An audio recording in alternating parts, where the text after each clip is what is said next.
Well, that story by Shadrach Miti ushers us into the second hour of the broadcast. As usual, we have a roundtable discussion all to do with the week's top developments. And this time round, we'll be pitching camp all to do with matters devolution at 10. This week, the national and county's leadership convened in Uasin Gishu County to take stock of the 10 years of devolution, where devolved governments have actually been since their inception in 2013.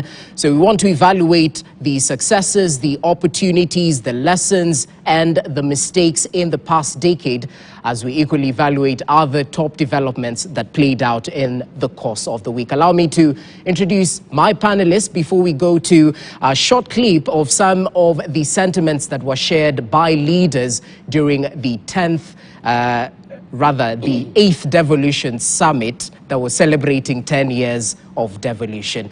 Well, I'm joined by two lawyers and a communication strategist, learned friends and a learned friend as well. Gentlemen, asanteni sana for your time. Ishmael Nyaribo, advocate; Mark Bichachi, communication strategist; Fanya Mambo Kinuthia, who's a lawyer. Asanteni sana. I hope you had a fantastic week. Yes, indeed. Mafuta ijapanda. But hakuna subsidy. Hakuna subsidy. Yes. Are you clear on that? Yes, yeah. Nimeona kuna unga imeshuka kidogo inaitwa Taifa, sijui iko 170.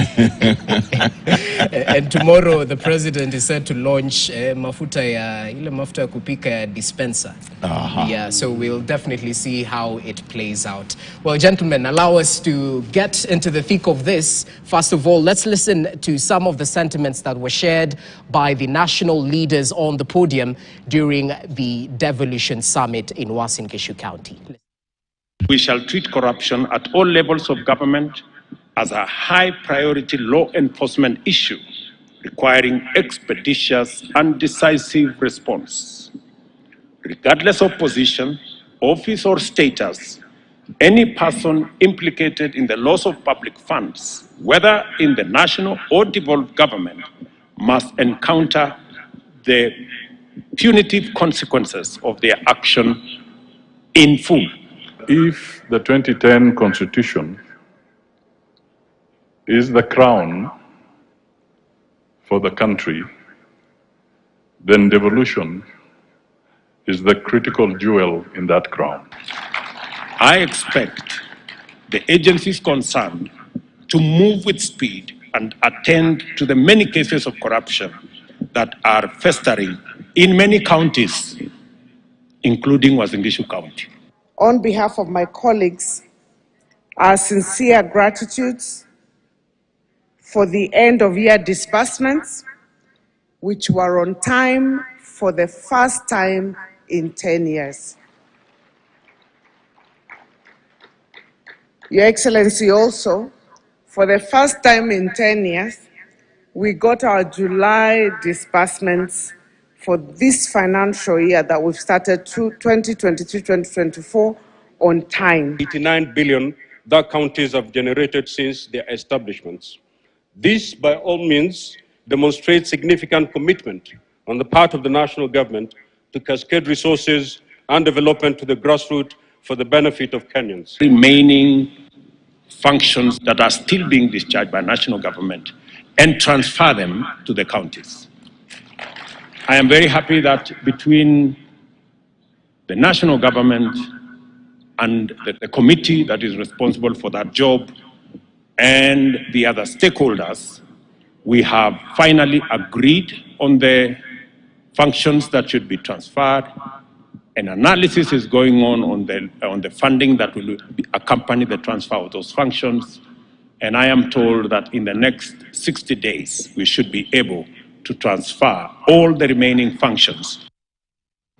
Well, that's one of the major takeaways from the devolution conference. In 60 days, the transfer of functions should be complete, and thereafter, the money will follow. So, gentlemen, let's start with your analysis of the country's track record. 10 years after devolution was incepted in 2013. Are we on the right track? Nyaribo, I'll start with you. Well, the intention to be on the right track is there. You can see the gusto the president has when he says he wants the devolution to work. He wants all functions that are supposed to be under county governments are transferred to the counties. But in reality then, where are we going? The whole purpose of devolution was to ensure that services are taken right to the doorstep of the communities. It was to make sure that the national cake, so to say, has been shared by all, and it was meant as well to check what is happening at the central government, so that the central government does not keep 100%. It gives down to the mashinani 15%. How is this 15% so far being spent is a big question. You've seen the president lamenting and complaining that the counties are probably not spending money the way the counties should spend. The services are not properly felt. Counties are not clean. Counties don't have water. There is health problems. You look at how some counties are trying to handle those challenges, then you will say, well, half, yes, devolution is working. But if you look at the bigger picture, at least the mess that was in central government by keeping 100% is being transferred to the devolved units. Therefore, yes, we can say the devolved administrative units are actually also trying to either enjoy or suffer the same things that were in the central government. But we cannot complain in terms of at least there are systems that are being put in place to ensure that county governments and devolved units are working. Okay. We may need more in terms of what you do with the wards so that it really works. But at the moment, we can say, yes, the intention is correct, and at least it is being implemented. Though the process has taken some time, yes, but it is actually being implemented. Well, Bichachi, as you add your voice to that, I'd like you to equally touch on what the president said in terms of transferring of functions within 60 days and the money should follow thereafter. According to you, how should this actually be done to ensure proper funding for the functions once transferred? You know, that's quite the Pandora's box, because let us look at the functions that fully need to be devolved. Let's start with housing, for example. It is a devolved function. Let's look at healthcare as another issue, and it is a devolved function. Now, already we have seen, for example, in healthcare, where doctors have been complaining about delayed payments, unfair working conditions in counties. Let us also remind ourselves that when healthcare was within the ambit of the national government and it was hiring, the doctors who were graduating, most of them were being absorbed. Today, as we sit here, there are many doctors and dentists who are sitting outside of the healthcare system without a job, yet this country requires that that we have enough doctors. The issue here being that many county governments, when they inherited their offices, they assumed that giving their kith and kin jobs would have been the most important thing to do in counties. Part of the problems we're having is that counties, when they receive budgets, much more of it is going towards paying inflated wage bills rather than going to develop their counties. That is one of the biggest issues. So how does the government then transfer these functions in a responsible manner, and how do we ring-fence these resources against the county governments, which have been reported for vices such as tendering chairs and tendering wheelbarrows at exorbitant rates?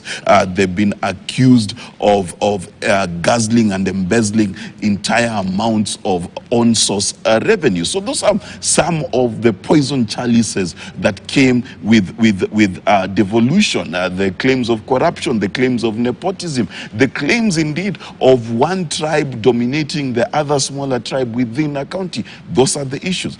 But has devolution worked? Yes, it has. In fact, I am one of those people who agree fully with the president that he should actually devolve those functions that were earmarked to be devolved, notwithstanding the problems that I've said exist. But devolution has brought development. It has brought services closer to the people. example, if you go to Kisumu town, you go to Kakamega, you go to Moyale, you go to these places, you find out that this devolution has not only worked, but it has changed the faces of this town. In fact, thanks to the many conferences that MCAs like to attend, the hotel industry has exploded, simply because if you are in Siaya County, you want to cross over to Homa Bay so that your per diem is more. So there is a lot that has happened, even in terms of bringing civil servants back down to the ground. They are renting houses, they are buying land, and they're developing. So those economies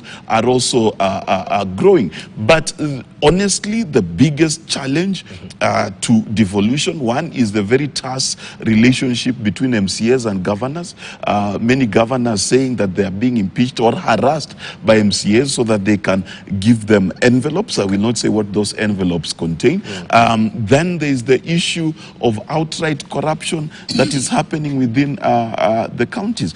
But contrary to what some MPs and senators are saying, I think our counties are too small. They need to be bigger. So the idea that we need to add counties, for me, is a very bone-hearted idea, simply because those counties are not big enough to be financially viable by themselves.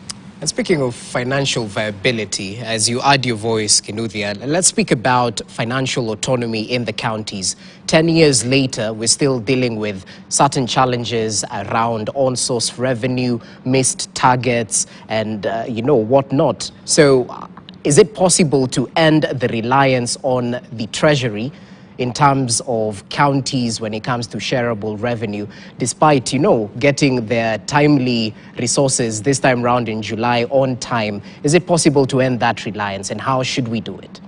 A very good evening to all our viewers, and thank you for this opportunity. I think starting from counties being able to raise their own revenue, Article 175 of our Constitution, subsection C, requires that counties need to be as much as possible self-sufficient. They need to be raising revenue so that they are sustainable counties. And I think one of the criteria of running county governments in this country should be that counties that do not meet that threshold need to be disbanded and closed down. Germany, an economy that is number 4, I think, in the world, has got the equivalent of 11 counties. Okay, the 4th biggest economy in the world. We are a country that is struggling to feed ourselves and to have food security and food reserves. And when we are struggling to feed ourselves, we have 47 presidents, then plus the president at the national level, because these governors are actually presidents. So you have 47 presidents running here with a lot of, and each of them has about 5 or 6 fuel guzzlers running around this country, and we are saying that devolution is going to work. Yes, devolution is working. How? If you've traveled within Nairobi, you'll be told that building belongs to Governor so and so, that building belongs to this set of apartments belong to, and those governors are not Nairobi governors. You hear a town building in CBD has been bought by a governor from another county. So devolution is working. A lot of county government money is coming here. I am happy to hear Madam Waiguru say how happy they are that they have received money in good time. For what? Contractors are complaining. People are being auctioned. All these county governments that owe money are not paying, but they are happy to say when they are receiving, and they are happy to tell us how devolution is working. If you are doing something good, you don't need to tell Kenyans you are doing something good. What you are doing will speak for you, and people will see, and people will understand, and people will come and tell you, by the way, your work is good. I have never heard Professor Kivutha Kibwana come and tell Kenyans, I am working, I am doing such good work, I am the deputy chairman or the chairman of Devolution. He has never had that time for that kind of nonsense. Professor Kivutha Kibwana has done his work, and his work has spoken for him. So for devolution to work, we need to get governors who shut up and let their work speak for them. Let Kenyans be the ones who will tell you whether devolution is working or not. But for now, it's a lot of noise and it's a lot of sideshows. And we are sick and tired of this kind of leadership. We want the kind of leadership where people say, in Kibwezi, this is happening. This governor is doing this. This governor is doing this. It is their actions more than their noise that we want to know. Jesse, you see, I don't know in our country where we normally want to put blame. You see, we've seen the president actually allowing or not opposing prosecution of former Uasin Gishu governor, Honorable Mandago, who is now senator. Now, he has also said, in 2 weeks' time, you will have all the money you need in your devolved units. So what is the public doing to support the president then to fight corruption? You see, that's where the ball stops. You see, if you know that your county has received 15 billion, 10 billion, 5 billion, and you know this is your money, what is the public doing to ensure that, okay, me on this one, I will partner with the president, I will make sure this money is used properly. I mean, there are several organizations within a county who actually can make sure that the governor is accountable. So that there are these, talks of the governor has stolen money, gone to build there, has houses here, has houses there.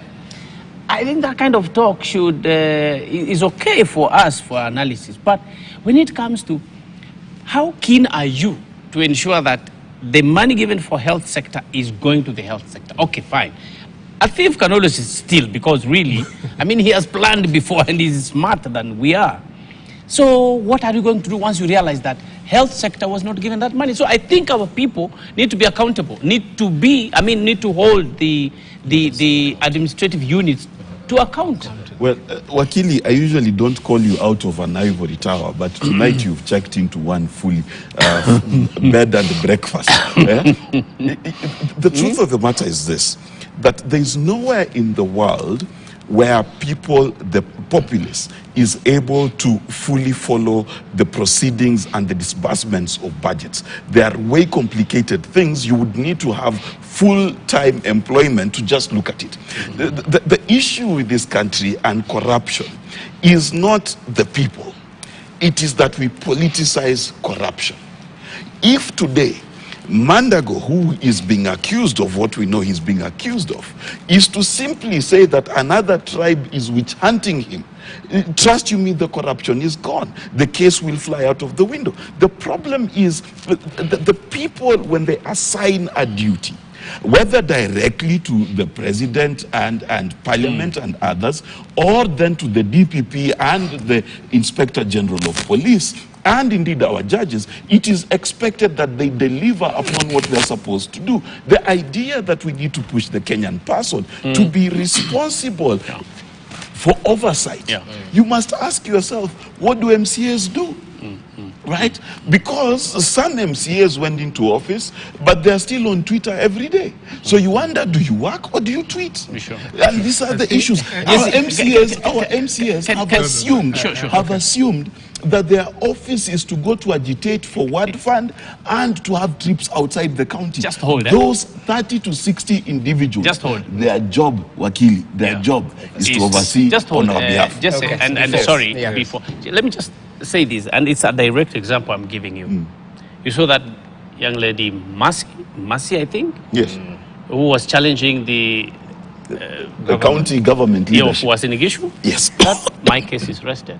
That's what we want from Kenyans. You see people, even MCAs, they are Kenyans, fine. But we need to put these people to task. Hey, Governor, where is the money for water? But she did that because her MCAs who were seated in that meeting were cowards with their tails between their legs, scared. All right. I think we are losing it. Let's go back to the Constitution. It is the primary mandate of the MCAs to check on the executive in their county, which is the governor. And if that be the case, then, my good friends, let us be realistic. I usually go back to the voter. Why did you vote for your MCA? And what were you looking for when you're voting for an MCA? I have a big problem with Kenyans. When they are looking for a house girl, when they are looking for a house help to take care of their children, you hear them say, "Akuwe na masomo ya form 4." Yes. I want a house girl who can do homework with my children. Now, when they are looking for an MCA, they want a birth certificate. Is enough. So it's not a problem, but think about it this way. When we went to class 8, we never did a sum anything more than 10 million. In fact, ilikuwa ya nini 10 million. At Form 4 is when we started learning that 100 million looks like this. Most of us got to learn that a billion has 9 zeros after Form 4. And even many of our viewers do not know that a billion has got 9 zeros. Now, you elect someone not because of their qualifications. And many qualified people have vied for seats of MCAs, including where I vied. But people have chosen a Form 2 or a Form 1. Now, when he goes, he sees 11 zeros following a number. And that's the first time he's seeing 11 zeros following a number. Because he never went to any school that allowed them to see more than 6 zeros following a number, or even 5 zeros following a number. Now that person is supposed to discuss 40 billion for Nairobi County Assembly. Where will they begin? You are saying that the presidents want to devolve health. What are you devolving health for? Because what is happening at the MCA level, if you come to a ward, there are hospitals, there are dispensaries there. Now, the people who are voting for the budgetary allocation for that doctor who post-secondary school went for another 7 years to become a medical doctor, the person who is voting for his budget is a class 3. And so when they hear a doctor can be paid 70 or 80,000, they don't understand why a doctor should earn more, a lot more than that kind of money. Okay. So we must start by saying, nyinyi wa Kenya, wacheni mchezo. Next time you are going to vote, that requirement that an MCA be a degree holder was not a stupid requirement. And it was not a requirement that was meant to block people who have not been to school. It is because, for example, if you allow me, urban planning, for example, for you to become an urban planner, it's like engineering. You do at least 5 years. It's not a simple course. And then the chairperson of the urban planning committee is an MCA in Nairobi who's probably a Form 2. And that's why you have a drainage leading right into the middle of another building, and then it gets there and they wonder where it's going to from there. So we have to get to the point where we realize that the MCA is not supposed to be the most foolish person or the most likable person. You have to start getting the most qualified people and giving them positions of MCA, because it requires a lot of understanding of what it takes to run a county government. And as Nairobi, you come in, the president equally highlighted the progress under devolution, but specifically called out corruption and poor governance as the main obstacles. So in terms of sealing the leakage within the counties, and perhaps taking a look at what the governors have done so far. This new batch of governors tried to, get rid of the bloated wage bill and ghost workers in the counties. We've equally seen evaluation of, the pending bills in the counties. Of course, a lot of talk and emotions around that. But what do you make of the steps taken to seal leakage within the counties? Yeah, I think that, of course, the president cannot do much apart from updating the nation through media. But I think that the counties must do enough to sensitize the dwellers of their own counties, to ensure that they understand that this is the program, this is the budget, these are the projects that we want to do within a certain period. These things must be taken to the people.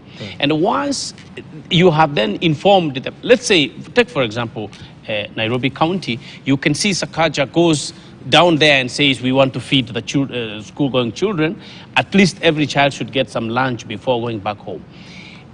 There are children who can miss that lunch just because they are in some shanty school somewhere and they don't have the information.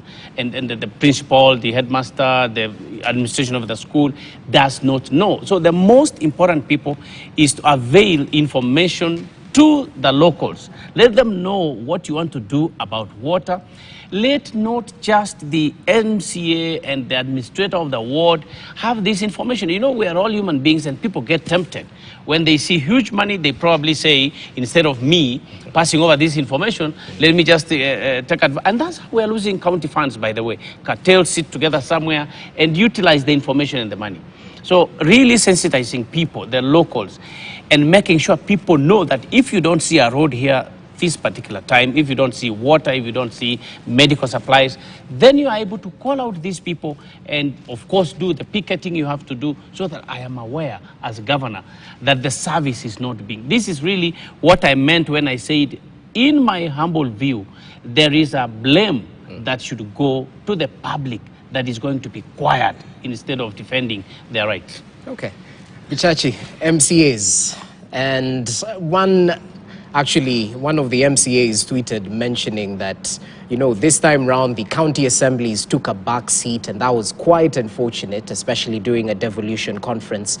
And we've heard of the calls for, increase of salary. The president definitely spoke on that, but equally calls of financial autonomy, where calls for wide development fund and whatnot. Even as we, talk about emphasizing the need of quality within that particular level of leadership. What do you make of their calls right now? Financial autonomy, increase of monies. What do you make of it? You know, it's only in Kenya where someone earning millions of shillings will resign to go run for political office, knowing full well that the stated salary by the Salaries and Remuneration Commission is 200,000, is 300,000, is 600,000. There is a mentality in this country that you enter into politics, and indeed you enter into government, not for the sake of society, but for your own sake. That is problem number one. The issue we have with the MCAs and everything they're calling for is not just about that they lack the mental infrastructure to know how to lead this country. That's not the issue. The issue is also whether you look at Parliament, you look at Senate, and you look at the last 10, 20 years, how many times these institutions have themselves sought for an opportunity to increase salaries, for an opportunity to get an extra car allowance, to have a sitting allowance when your entire job description is to sit in Parliament. That kind of mentality is what has percolated and been deployed into our devolved unit. So that's number one. We really need to ask what is the calling, the moral infrastructure, if you may, of these people we call leaders.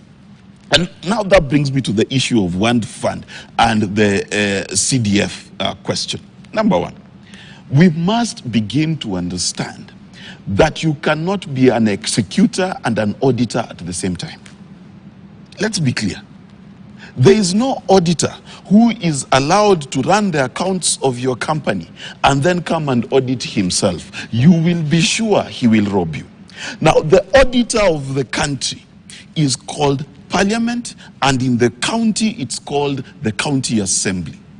If we make the mistake that we did in our National Assembly, in giving MPs 100 million shillings to go and essentially campaign for 5 years with a campaign advantage against their opposers because they are being financed by 100 million, if we do the same thing in county assemblies, we miss the point. There is a reason why county governments have hired officials at the ward level to represent the governor, because it is the governor who has the power of execution. There is nothing difficult, Jesse, I promise you, that the office of the president through the chiefs and various institutions, you want to tell me they do not know who is poor in the village, who needs a bursary? You need an MP to do it, and then we want to replicate it in county assemblies? I'll promise you, and I'll tell you what will happen. The same thing we see in Bunge. When they're discussing matters of life and death, it is the speaker and 3 people discussing whether Kenyans will live or die. They only show up full house the day the president is coming, or according to their own admission, when their envelopes being exchanged in the toilet instead of tissue paper. That's the only time they appear, because as far as they are concerned, the money they are putting in CDF is the real thing they're focusing on. So this idea that we want to take our eyes, turn our auditors into executioners of our budgets, is a big mistake. Look at the National Assembly. When have they ever called out the government? Speaking of auditors turning to executioners, I think I saw a bill that was floated on the floor of the House trying to institute a hiatus for governors who are planning to vie for senatorial position. So it definitely brings into the context at that point he sort of expounded on in terms of, you served as a governor, so you move on to the senatorial position. You're supposed to oversight the functions that are done by the governor in the counties. So how do you look at, the accounts of the period you served as the governor without any issues, So what's your take on that particular proposal? To start with, I've always said that this nation is drowning in laws. Our problem is not the law. Our problem is bad manners. We have horrid manners. Okay. And the reason I say that we have bad manners is this. Number one, in the US, it is impossible for you to be deputy president and then vie for president. We inherited our constitution on the model of the United States Constitution, where you enjoy the presidency. So in most of the cases, many people who have become deputy president don't go vying for president again. Now, They're not bad. They are not they're bad not, from it, Biden but did. they know that it is manners. It's table manners. You don't talk when you're eating. It's the same thing. I mean, it's table manners. You've been in the presidency. You're not going to vie for that presidency again. You've served your 8 years or 4 years. That's it. Okay. Now, this is a country where, even where it is obvious that what you're about to do is wrong, you have to go and you have the courage to even spend taxpayers' money. Like what I was saying with Honorable Musalia Mudavadi, there's a case in court saying that the Prime Cabinet Secretary position doesn't exist. And then you are hiring state lawyers and you're using resources to defend something that is not even in the Constitution. This is the kind of bad manners I'm talking about. So when you see someone knowing very well that I was governor for 10 years, Okay. and realizing that because I was governor for 10 years, it is not good for me to go and oversight what I was doing. But they have audacity to sponsor people to bring a bill in parliament to actually legalize that bad manners of theirs of wanting to oversight themselves many years after they have left office. Okay. So the problem is not the law. I keep saying, look at how bulky our constitution is, and Wakili here will tell you that the American constitution is very small, very few pages. So for us, we are here, and I can tell you, even if we made our constitution 1,000 pages, until we change our software and become people who have good manners, people who are willing to be governed by the rule of law, we'll continue making laws. Case in point, as I hand over to them, is corruption.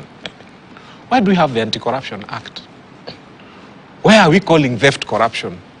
A thief is a thief is a thief. You just stolen public money, but now because it's a lot and we think you're a public figure and you're a big person, we want to call it corruption so that we create a special court for you, so that we take you to a court that doesn't look like the court of ordinary criminals. Wale wapale wameiba kuku kibira na kwingine. But in real sense, you are a thief of public resources, and the Criminal Procedure Code is enough to prosecute you and put you in jail because what you've done is you've stolen public resources. Okay. Now, when the anti-corruption wasn't working, we created the EACC. Now we have to check our ethics. After that, we are going to create another one. After that, we are going to create another. And we will continue creating bodies and creating institutions.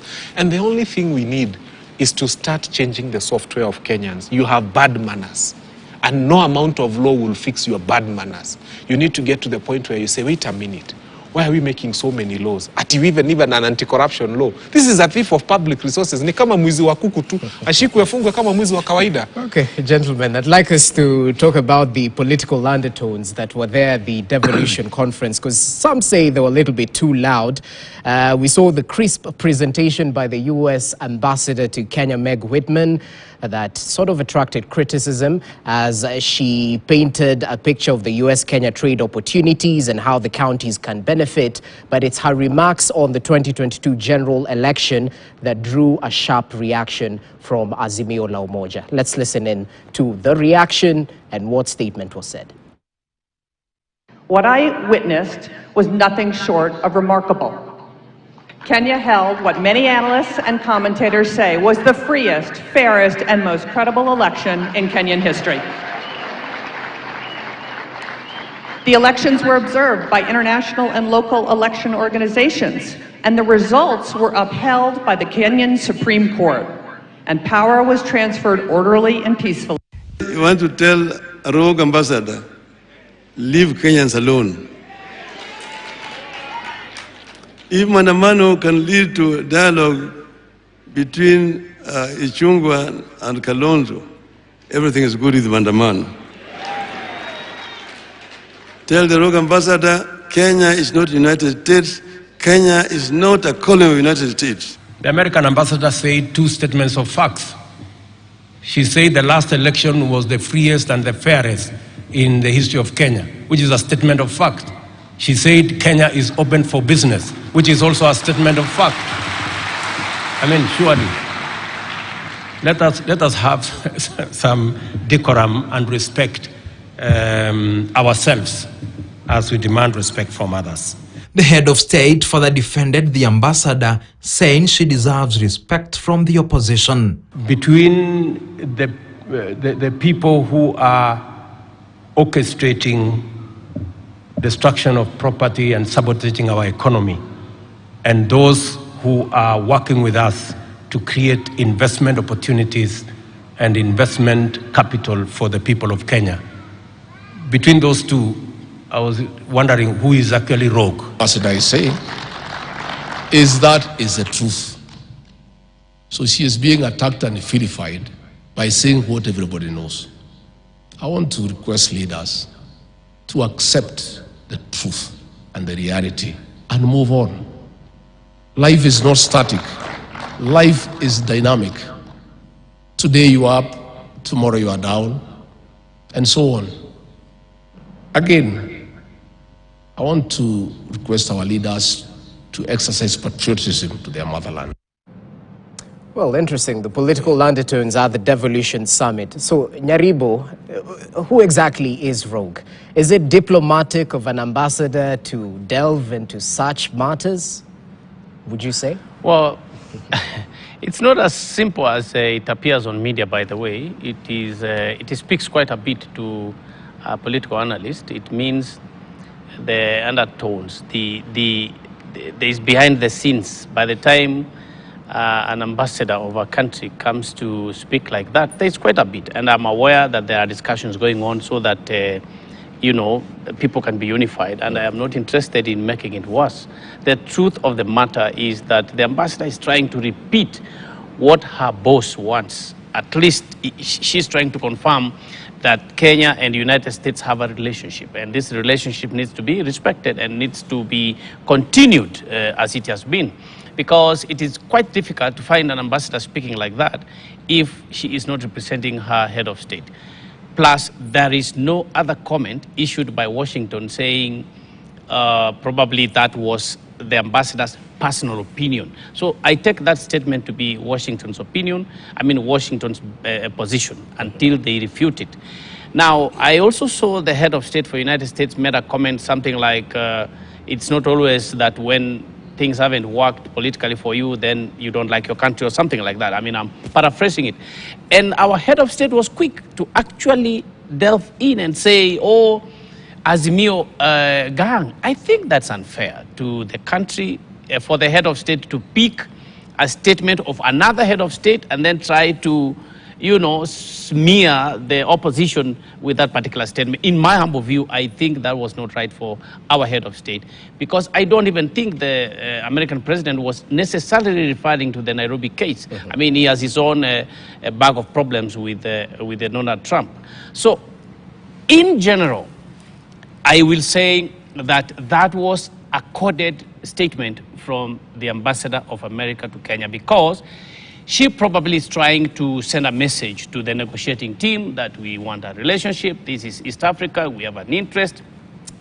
But to try to justify and sanctify that, what the head of state has said, statement of fact, which is a thorny issue for the opposition, I think you could see that the leader of opposition then quickly hit back. And I think that the foreign nations should be calculative when they delve into what is considered by locals as a thorny issue. She might be right, but it is a thorny issue for Kenya for now, at least for the millions of people behind Raila Odinga. So I think that the ambassador could have been kind to give Kenyans space to deliberate on that issue, and then once they are through, then she could come back and make those statements, not when it is a sensitive timing period between the discussions and her statement. Okay, Bichachi, from a communications point of view, was that statement reckless? What would happen, let's say, if a Kenyan ambassador to the US would make such a statement about a thorny issue in the United States? Would there be a clapback? How would you equate it? First, which Kenyan ambassador would dare? But let's compare apples with apples. The United States of America had an election 3 odd years ago. The former president, the Trump, decided that the elections were not free or unfair, and there was a January 6th Maandamano. There was an insurrection, and they did much worse than Kenyans did, because they stormed Congress and basically made a mess of it all, and we've seen the many arrests. Beyond that point, there's also been many demonstrations by Trump supporters against the Biden administration. Would a Kenyan ambassador dare talk about that? No, that's the truth. If the shoe was on the other foot, they wouldn't. Now, I am not saying that Meg Whitman is wrong or right in terms of the substance of what she said, right? Because the Supreme Court of Kenya agrees with her, meaning that the laws of this country agree with the statement she made. Yes. Now, in terms of communication and the political relevance of what she said, she was obviously stirring a pot, okay? I do not think that was a diplomatic statement. I think it was a political one. And it was a political one because there has been a significant shift in our foreign policy and also our fiscal policy to look more towards the West as opposed to when we're looking more towards the East. So there is definitely a growing relationship between our institutions, our presidency, and the United States. That goes without saying. Right. However, in as much as there was no factual impact in terms of changing the reality of how an Azimio person thinks about the election and how a Kenya Kwanza person thinks about the election, politically it set up a stage where Raila Odinga then had to hit back, right? Looking like the underdog. Now, you see, it becomes dicey because Kenyans love an underdog. Kenyans loved the underdog in William Ruto when he was deputy president. So when it seems like you have convinced the powers that be to align with you to fight your political enemies, then the message could shift on you. But in terms of actual political mileage for any of them, there's nothing. Because Kenyans, the ones in Azimio, are convinced the election was stolen. The ones in Kenya Kwanza are still praying in tongues and thanking God for their win. So there's nothing really that changed. But the political choir, it's definitely going to keep playing. But to answer your question, would the Kenyan ambassador dare? No. Okay. Unless there's a cold night in hell. Well, unless I don't find mambo, you know.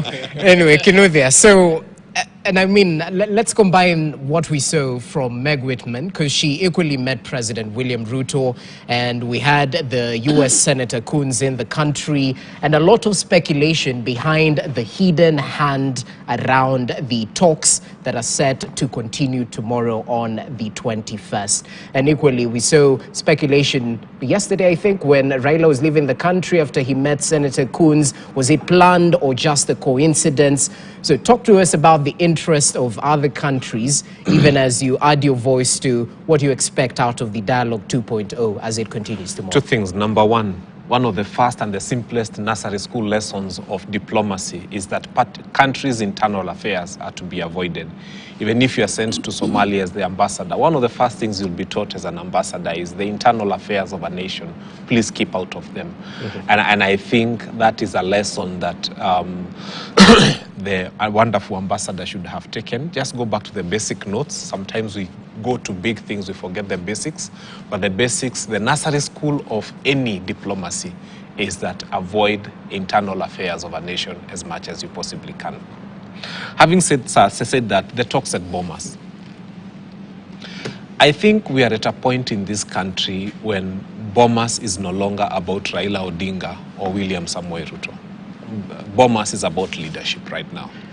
Bomas is about a country that where the cost of living, number one, is very important. In fact, if you ask me, I wish they can fail on every other thing but agree on the cost of living, because that is at the heart of every Kenyan. Every Kenyan wants to know that they can be able to fix a meal, and they want to be able to know that they can do it affordably and easily. Number two, it is important to have democratic elections. And the way it was looking, the way IBC was being constituted, it was not going to be fair, because the ballot would have meant nothing. You saw Nigeria with close to 100 million voters and only about 10% of them voted. We are at a place where and as much as we praise the 2022 elections, we've never had elections with such a low voter turnout, about 52% or thereabout. 8 million Kenyans shunned them. And if we do not constitute IBC the correct way, then I can tell you the next elections will have 20-25% of people going for them. And it's because the sanctity of the ballot has been lost. People have this feeling that even if I vote, there's a chance that my vote will not count, or there's a chance that things will be whatever that we did not want to get. Correct. So I think those two things are critical for Kenyans. Let's not think of the talks at Bomas as something that is short-termist in the terms of what will Raila get or what will Azimio get out of them. Let's think about these talks as Kenyans in terms of what is the maximum benefit that we as the ordinary population can get from Bomas. And the maximum benefit are two things. One, that we get to lower the cost of food, because some of these things is artificial. I mean, why is Kenya importing sugar and we're importing a lot of it? And I can tell you, the sugar cane in Western, the farmers are crying, it's rotting. Why is Kenya importing rice? There's a lot of it in Mwea. Why is Kenya talking of importing maize? The farmers will always harvest, and every time you're importing maize, farmers always have maize in their silos. So bringing down the cost of living is about getting to talk about these cartels in the open and saying so and so is a cartel. And let me tell you, if we were to take all these people who import sugar, maize, and all these things, including cooking oil, and put them in a ship and sink it, I can tell you Kenyans will not die of lack of food. There will be food in this country, and Kenyans will not spend one night without food. Yeah. Banyamambo really wants to do a lot of mambo. But just allow me to chip in. Number one, I hate to break this, but Kenya is not food sufficient. It is true, let me finish. It is true that we have imported maize when farmers have not sold all its maize. I'm not saying there's not a problem in that regard, but I am also saying that if we were to pick up all the maize and all the potatoes and all of the things from our farmers, it will not be sufficient.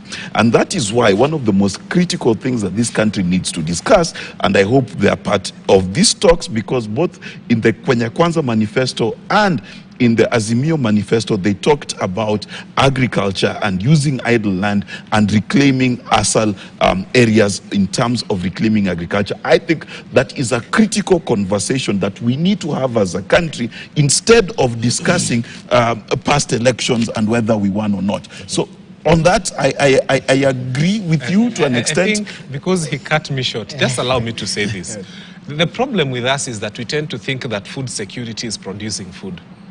I can tell you there are countries in this world where food security is knowing, for example, he's not a farmer, but he has food security because he has a salary that allows him to buy food, wherever that food. I mean, China doesn't grow their avocado. The bulk of their avocado is imported, but you can say they have avocado security.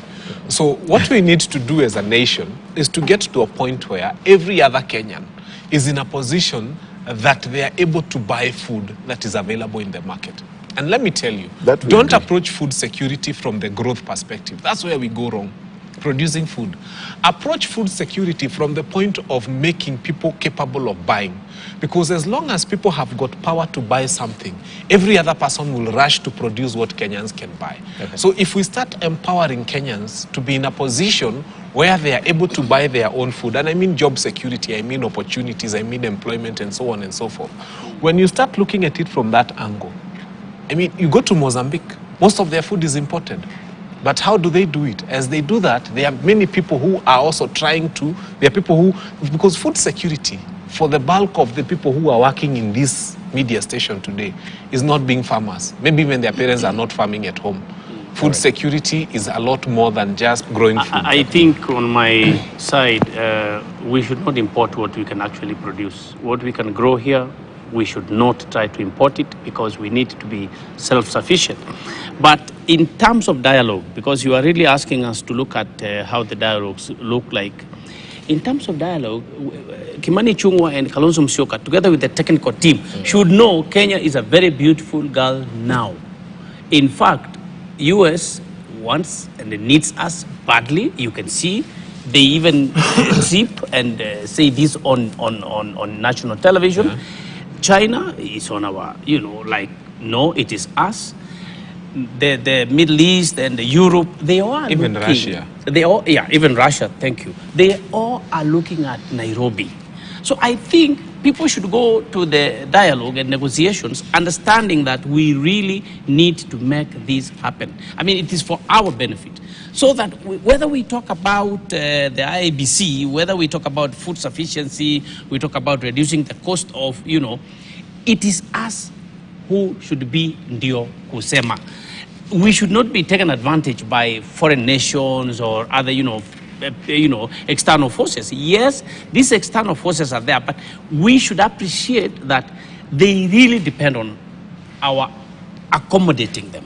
And that is why then everyone should take a correct stand in favor of Kenya, not try to say it is Raila or it is UDA. It is now time actually to say, okay, all countries who are our friends now, this is what we want on the table.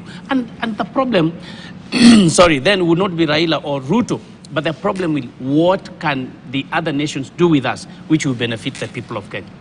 And Wakili, on a legal question, because this is one of the concerns around the Dialogue 2.0, we've seen just last week the majority and minority leaders table a motion seeking the recognition of that National Dialogue Committee to steer the bipartisan talks. So in essence, they are seeking legal recognition of that particular committee. And it sort of brings back memories of what happened with the Building Bridges Initiative, which used a similar route before the nullification by the courts. So, should there be concerns that the bipartisan talks will morph into talks of perhaps restructuring the Building Bridges Initiative from your point of view? Yeah, you see, the courts found that, the head of state cannot start or initiate such a process. But at this time, it is not the head of state who is initiating it. If you see, it is the people behind Raila Odinga who are pushing and going to picket and do all this. So at least on that, we have crossed that bridge in terms of who initiated it.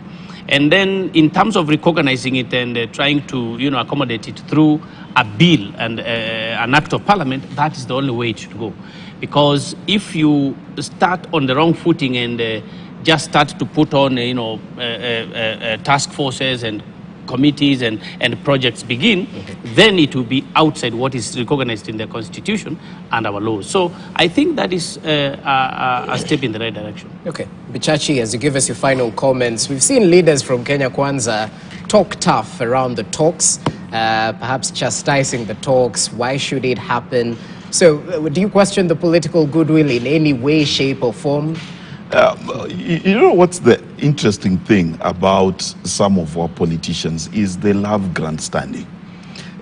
They will come out of the talks which they've held for many days, they've attended without question, and then they step out and complain. Now let me tell you, every time someone is drinking soup and then complaining about that soup while they're drinking it, then they know something you don't. And what they know is this. They know for a fact, in their political calculations, that these politicians want the office of Prime Minister, Prime CS, embedded in the Constitution. They want it. If you want to know that both sides are serious, the office of the leader of opposition is a position they want. Because it is not just William Ruto who is going to be president forever. There is another election coming and they want to be relevant. The selfish ambition of those politicians will drive them into a constitutional moment. And if you doubt it is a constitutional moment, check Kimani Ichung'wah's own letter about these talks.